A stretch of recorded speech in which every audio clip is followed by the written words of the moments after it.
22শে June মহার্ঘ সুখবর। 22শে June বিজেপির প্রথম বাজেটে বকেয়া ডিএ ঘোষণা হতে পারে।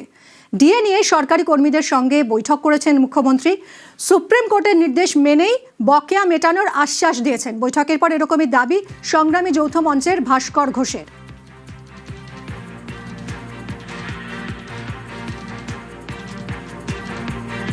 বর্তমান লোপার যে বকেয়া 42%, আমরা প্রস্তাব দিয়েছি যে একটা স্থায়ী আদেশনামা বের হোক এবং সেই স্থায়ী আদেশনামাতে এর পরবর্তী ক্ষেত্রে যেভাবে এআইসিপিআই অনুযায়ী কেন্দ্র ঘোষণা করবে সেভাবে দেওয়া হোক, আর বাকি যে 42% আজকের দিনে বকেয়া, সেই বকেয়াটাকে তারা ধাপে ধাপে মেটান। মাননীয় মুখ্যমন্ত্রী বলেছেন যে তারা 22 তারিখে যে বাজেট পেশ হবে বাকি 8 মাসের জন্য, সেখানে পূর্ণাঙ্গ বাজেট, সেই পূর্ণাঙ্গ বাজেটে এই বিষয়ে কর্মচারীদের জন্য একটা ভালো সুখবর তারা দেবেন। সেখানে চিরকুটে ডিএ দেওয়ার মতো করে ডিএ নয়, সমস্তটাই যাতে কর্মচারীদের সম্মান রেখে দেওয়া যায় সেই ব্যবস্থা তারা করবেন।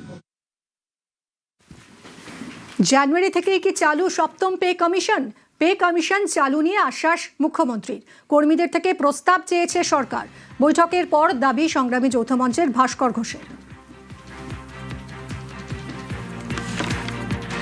নতুন যে পে কমিশন হয়েছে সেই পে কমিশন কাজ শুরু করবে এবং সেখানে আমাদের যে রিকমেন্ডেশন সেটা আগামী 4-5 দিনের মধ্যে পাঠাতে বলেছেন এবং বলেছেন যে জানুয়ারি মাসের দিকে তারা সেটাকে চালু করার চেষ্টা করবেন।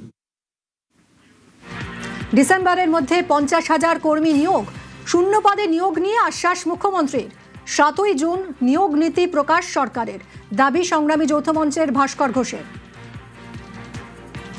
শূন্য পদে নিয়োগ, তারা বলেছেন যে আগামী ডিসেম্বরের মধ্যে অন্ততপক্ষে 50,000 স্থায়ী পদে স্বচ্ছতার সাথে নিয়োগ করবেন এবং আগামী 7 তারিখের মধ্যে তারা নিয়োগের ক্ষেত্রে প্ল্যান মাফিক নিয়োগ নীতি ঘোষণা করবেন।